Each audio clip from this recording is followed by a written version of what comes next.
Hello, hello, j'espère que vous allez bien. Donc, je vous retrouve aujourd'hui avec le tirage collectif du mois d'avril. Donc, je vais utiliser le même modèle que la vidéo du mois dernier, bon, parce que j'aime bien ce tirage. Donc, je vous invite à prendre une boisson, un truc à manger, et je vais commencer sans plus tarder. La première carte, c'est la graine à planter pour le mois d'avril. Donc, on a le roi de coupe. Sur cette carte, en fait, on voit une coupe entourée d'une aura rose, qui évoque souvent le calme et le réconfort, et la douceur. Cette coupe, en fait, elle semble protégée par deux tridents qui se croisent et empêchent en fait cette partie rouge de se déverser sur elle. Donc on peut se demander si cette partie rouge, elle est menaçante. Comme on est en fait dans le domaine des émotions, ça peut aussi nous faire penser à un coup de sang. Ou au contraire, est-ce que ce ne serait pas le rouge de l'amour? Le roi de coupe, en fait, il nous parle de maturité émotionnelle. Donc c'est quelqu'un qui sait être à l'écoute de ses émotions et de ses besoins. Et qui sait quand être un soutien pour les autres. Donc il nous apprend aussi à faire la distinction entre nos émotions et celles de notre entourage. Mais il peut aussi, dans certains cas, en fait, vouloir garder les autres à distance, comme on le voit sur cette carte, donc soit par peur de se mouiller ou par nécessité de prendre soin de lui-même. Donc, pour éviter que l'eau dorme dans cette coupe, il faut que le roi baisse la garde. Mais en baissant la garde, il prend le risque d'être éclaboussé. Alors ce mois-ci, on nous invite à planter la graine des limites, de l'espace pour soi. Donc c'est dire non, sans chercher à se justifier, sans chercher à s'excuser. Donc c'est prendre le temps en fait de cultiver l'amour de soi, de se découvrir encore et être présente pour soi-même. La deuxième carte, c'est ce qui peut être accueilli en avril. Donc on a l'as d'épée.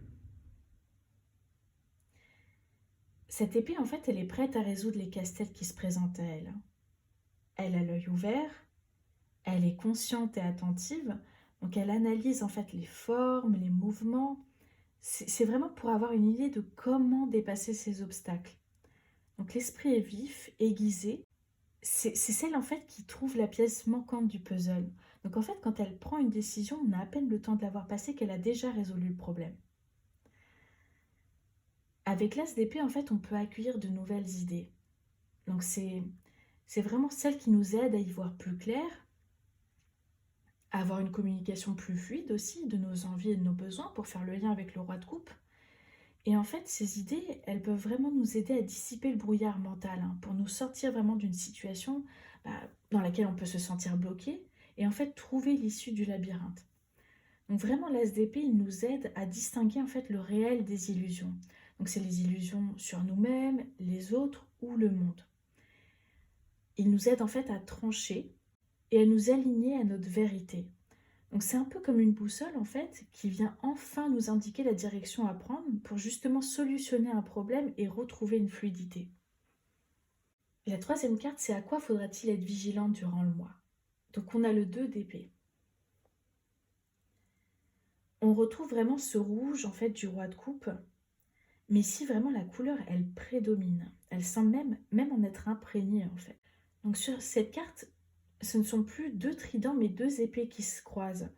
Donc on retrouve vraiment le même mouvement de repli, de protection, et en plus c'est accentué par la présence des deux chiens de garde.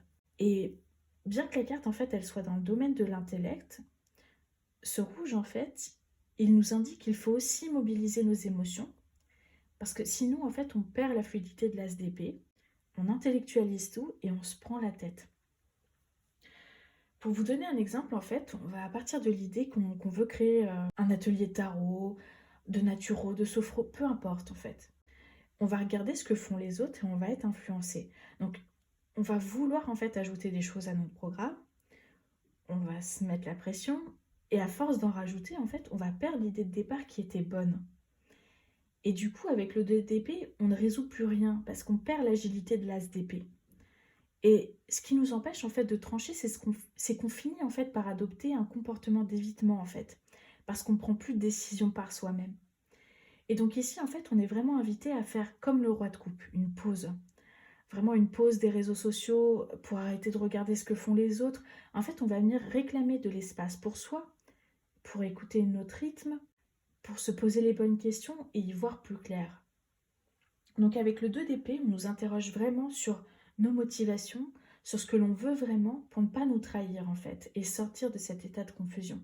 Donc vraiment, ce que fait le 2 d'épée ici, c'est qu'il vient en fait nous aider à trouver un équilibre entre notre esprit et nos émotions et à bien écouter notre intuition. Les deux dernières cartes, c'est la sagesse sur laquelle on peut s'appuyer durant le mois. Donc on a le lièvre et la métamorphe. Et comme l'as d'épée, le lièvre en fait il est vif, donc son ouïe est affûté, il sait rebondir aussi, mais il sait aussi prendre la fuite quand il y a un danger. En fait, le lièvre, il symbolise vraiment la chance que l'on se donne en agissant au bon moment. La métamorphe, quant à elle, en fait, elle, elle vient nous indiquer que les choses, elles ne sont pas telles qu'elles paraissent. Donc c'est un bon rappel aussi pour ne pas croire tout ce que l'on voit sur les réseaux sociaux. Mais elle peut aussi nous aider à nous adapter aux situations nouvelles. Donc les deux ensemble, en fait, ils trouvent rapidement une solution pour gagner en autonomie et surmonter des obstacles. Et ces deux cartes, elles nous invitent au silence. Elles nous invitent à la légèreté et elles nous encouragent en fait à nous couper de l'influence extérieure et à suivre nos propres envies. Ce tirage, en fait, il fait écho au post Réflexion autour des réseaux sociaux que j'ai partagé sur Instagram.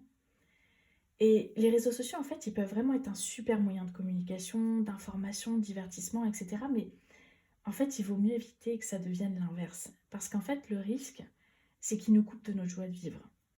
Et si vous le souhaitez, en fait, vous pouvez prendre à votre tour vos cartes et répondre à ces 3 questions.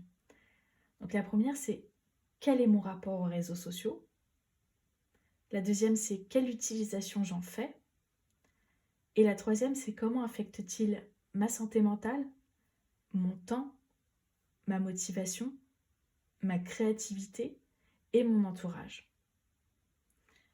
Voilà, j'espère en fait que ce tirage, il vous parle et vous apporte des clés. N'hésitez pas à me laisser un commentaire, à liker, à partager s'il vous a plu. Et je vous souhaite une belle journée ou soirée et je vous dis à bientôt dans une prochaine vidéo.